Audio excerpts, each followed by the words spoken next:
শুভ সকাল। কি করছো সবাই বন্ধুরা? আমি তো একদম থাকতে পারলাম না ঘরে। এখন বাজছে সকাল 6:45।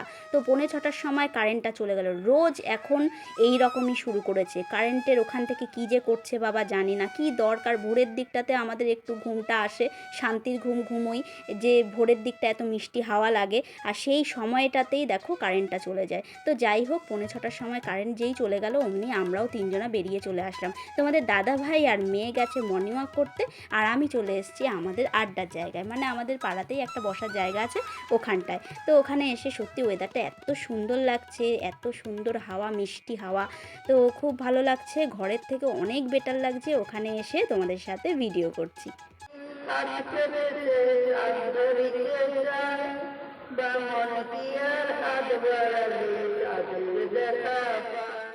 গান কিন্তু বাচ্চা থেকে বুড়ো সকলেরই পছন্দের। যেমন ফুল বাচ্চার হাসি, সেই রকমই কিন্তু গান। তো দেখো, আমার শাশুড়ি মার অনেক দিন ধরেই শখ ছিল যে এই গানটা করবে, তো এই মাইক্রোফোনটার মধ্যেই করবে। তো হঠাৎ করে আজকে মেয়েকে দুপুরবেলা বলল, বুনু মাইক্রোফোনটা নিয়ে আয় তো, আমি একটা গান করি। তো নিজের গানের খাতা বের করে ব্যাস গানটা শুরু করে দিল। আমিও সুযোগটা ছাড়লাম না, তোমাদের সাথে শেয়ার করে দিলাম। আমার শাশুড়ি মা সত্যি গান করতে ভীষণ ভালোবাসে। সুর যেমনই হোক, মন থেকে গানটা যে গাইছে ওটাই অনেক, তাই না? তো চলো বন্ধুরা, এরপরে আমরা কি করছি সেটা দেখে নাও। মেয়ে গেছে বাবার সাথে বাজারে গিয়ে ব্যাস বায়না শুরু করে দিয়েছে, পাপা আইসক্রিম খাবো। তো দেখো, আর 10 টাকা দামে 3টে আইসক্রিম নিয়েছে, রাবড়ি আইসক্রিম। সত্যি এত সুন্দর খেতে। বেশি দামের আইসক্রিম কেনার মতো পরিস্থিতি বা ক্ষমতা আমাদের নেই, কিন্তু এই 10 টাকা দামের আইসক্রিমটা আমাদের কিন্তু অনেক আনন্দ দিয়েছে, অনেক আনন্দ এনে দিয়েছে। তো বন্ধুরা, নুন ভাত খাই আর ফ্যান ভাত খাই, যাই খায় না কেন, এই ছোট ছোট আনন্দগুলো নিয়েই কিন্তু আমরা থাকি। এই রকম আনন্দ কিন্তু আচ্ছা বড়লোক বাড়িতেও থাকে না। এইদিকে তোমাদের দাদাভাই যেহেতু সুগার, সেই জন্য নিজের জন্য আনেনি। আমাদের কি মনটা ভালো লাগে বলো? তো সেই জন্য আমার থেকে তোমাদের দাদাভাইকে একটু দিলাম। তো ও বললো আর খাবে না, কিন্তু আবার আমার মানে ভালো লাগছে না, বললাম এসো আরেকবার খেয়ে যাও। তো যাই হোক, এই রাবড়ি আইসক্রিমটা তিনজনা মিলে খাচ্ছি এই গরমে। আর আমাকে দেখো, আমার নাইটি পুরো ভিজে একদম চুপচুপা হয়ে গেছে। আমি কিন্তু পুজো দিচ্ছিলাম, স্নান করে উঠে সবেমাত্র পুজো দিচ্ছি, সেই সময় আইসক্রিম এসে মাম্মাম তো চিৎকার শুরু করেছে, মা তাড়াতাড়ি এসো আইসক্রিম এনেছি।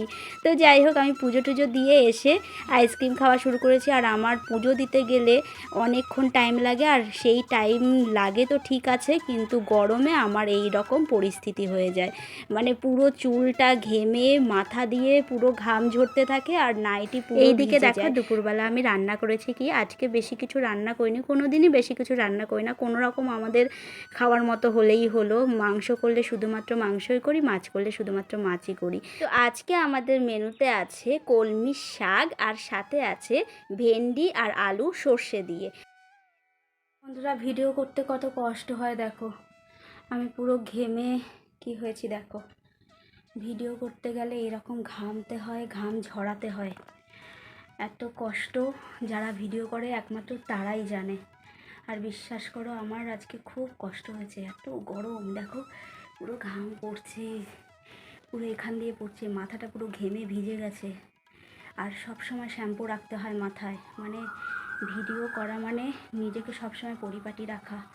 আর এত ঘেমে গেছি, আয়নাতে তোমরা একবার দেখো আমাকে, এই যে দেখো আয়নাতে, প্রচুর ঘেমেছি, প্রচুর, মানে এত ঘেমেছি বলে বোঝাতে পারবো না।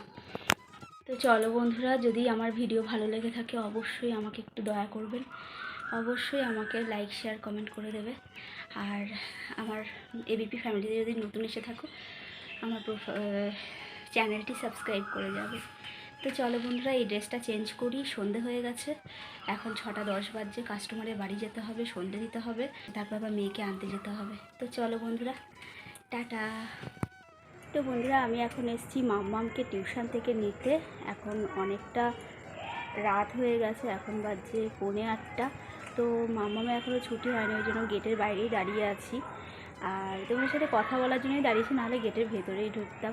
তো সবাইকে শুভ সন্ধ্যা। আর এখন এখান থেকে বেরিয়ে একটুখানি ভাবছি একটু চপ খেতে যাব।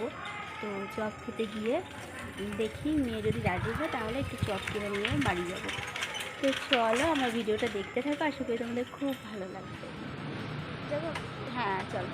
তো বন্ধুরা মাম্মামকে টিউশন থেকে নিয়ে বাড়ি যাচ্ছি। ও আজকে সাইকেল নিয়ে এসছে আর এখন বলছে ফুচকা খাবে, তো চলো, ভাবলাম চপ খাবো, তো এখন চপ খাবে না, ফুচকা খাবে, তো যাই ফুচকা খেয়ে আসি।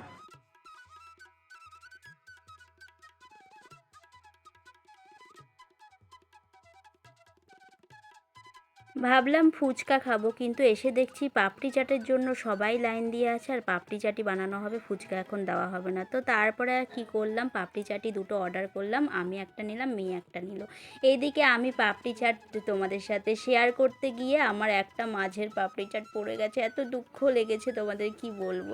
তো যাই হোক, পাপড়ি চাট খাওয়ার পরে আবার ফুচকা খাওয়ার জন্য নিয়ে নিলাম একটা করে বাটি। এই কারণেই খুব একটা আমি খাই না এই সব জিনিস। দেখো যাওয়ার পথে আবার আমাকে কিন্তু গ্যাস অম্বলের ওষুধ নিতে হয়েছে। তো যাই হোক, আমি এই ডাইজিন সবসময়ের জন্য রাখি, ওটা রাখলে কি আমার একটা সুবিধা হয়, যখন তখন আমার মানে বাজারে দোকানে আসতে হয় না। এদিকে মেয়ে চললো সাইকেল নিয়ে, এগিয়ে চললো আর আমি পেছন দিয়ে যাচ্ছি। তো বন্ধুরা, ভিডিওটা ভালো লাগলে অবশ্যই লাইক শেয়ার কমেন্ট করে দিও।